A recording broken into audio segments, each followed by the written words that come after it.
તમારું નામ? સાકરિયા રવિ. સાકરિયાભાઈ, તમે શેનો વ્યવસાય કરો? આ સગડીનો કેટલા વર્ષથી બનાવો? 15-20 વર્ષ થઈ ગયા. સગડી કઈ રીતના બનતી? આ ટીપણું લેવું પડે, પછી કટિંગ કરવું પડે, પછી હરિયા બરિયા લેવા પડે, સિમેન્ટ લેવી પડે, પછી બને. પછી આ હુકાતા 1 દિનનો ટાઈમ લાગે. અને આની મજૂરી કેટલી? આની મજૂરી છે 1000 રૂપિયાનો આવતો તો અટાણે 2000નો આવે. એનું કારણ શું? આ ગેસના બાટલાના હિસાબે બંધ થઈ ગયા ને એને. અત્યારે કેવી માંગ છે લોકો? અટાણે ફૂલે ફૂલ.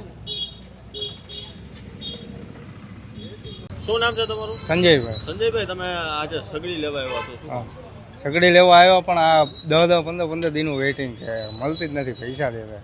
તમે શેનો વ્યવસાય કરો? રેસ્ટોરન્ટ છે સુરેન્દ્રનગર.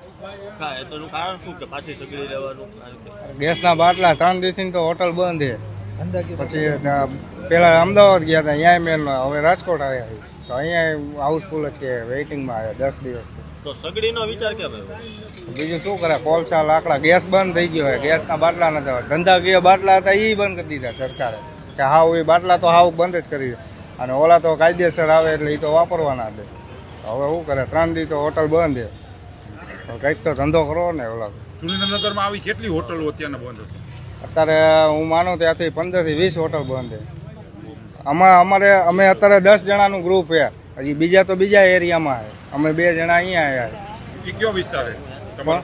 અમે રેલવે સ્ટેશન, કુંતુનાથ દેરાસર road, new railway station. Surendranagar. હા, ફૂલ હેરાનગતિ છે.